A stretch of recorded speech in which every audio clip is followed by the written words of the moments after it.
Hey guys, my name is Bronson Corn. I live out in Roswell, New Mexico, in southeastern New Mexico. I'm the 5th generation rancher. I worked alongside my dad and my son and my daughter. So my kids are going to be the 6th generation that we've been here outside of Roswell. We raise cattle, sheep, and goats. And right now I'm standing in our feedlot, a small feed yard that we had to build due to the weather conditions. We haven't had any rain really to speak of in the past 4 years, so it's been real tough. We had to think outside of the box, and so this is what we built. It's not a typical situation.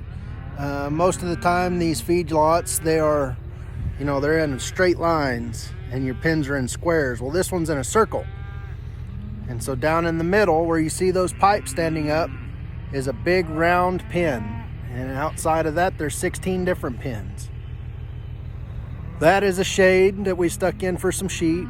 We raise cattle, sheep, and goats, like I said.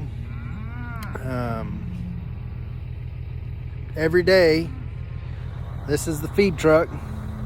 So every day I have to fire up that feed truck and load it up. Right now it's got 21,000 pounds of feed in it. And that's gonna feed everything that's inside of these pens for one day. So I have to do this every day, 21,000 pounds a day, which it changes because we bring stuff in and we move stuff out. But this is what we're having to do right now to help us cope with the drought.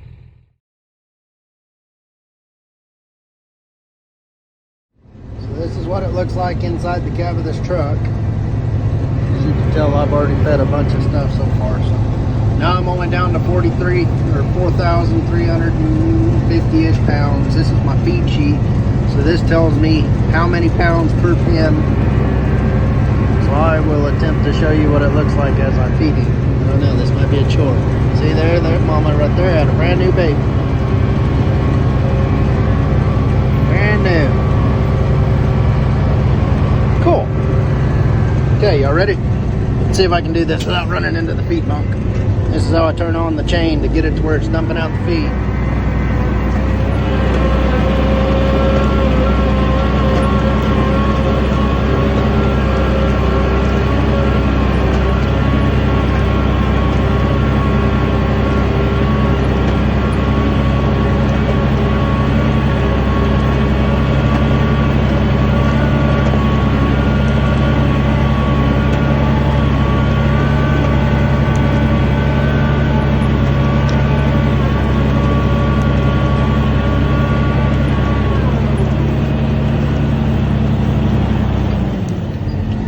There we go. Now they're ready too.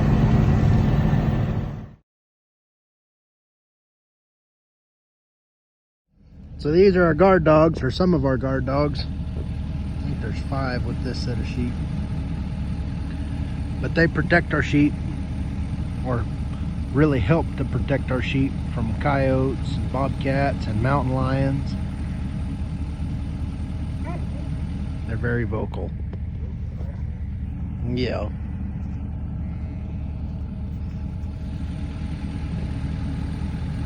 Come on, sheep.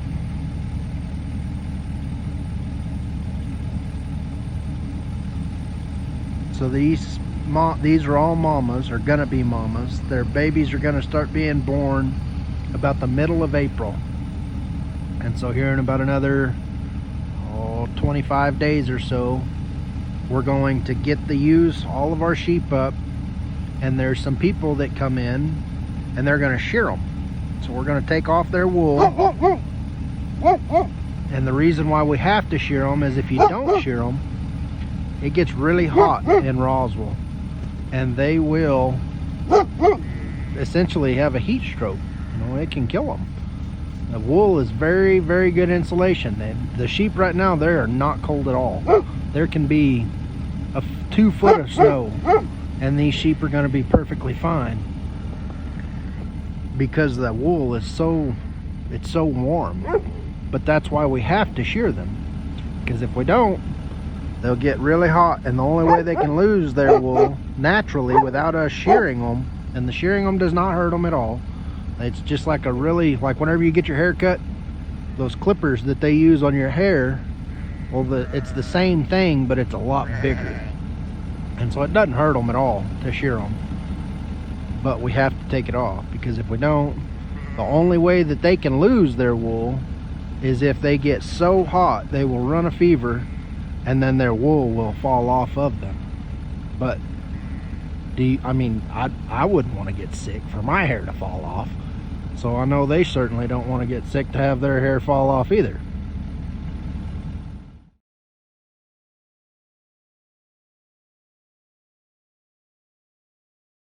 See how he's grabbing this lamb, how he drug him out like that. He's holding on to him, and they're not doing anything that he's hurting him.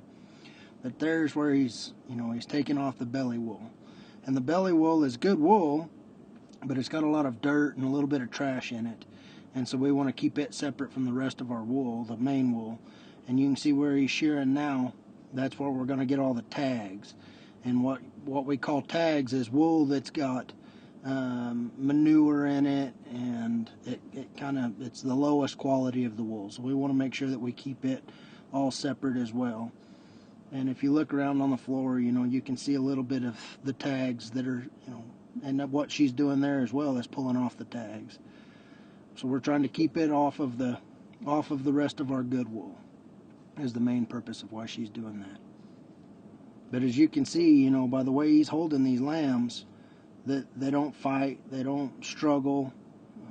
They're trying to do everything they can to ensure that they do not accidentally cut a lamb.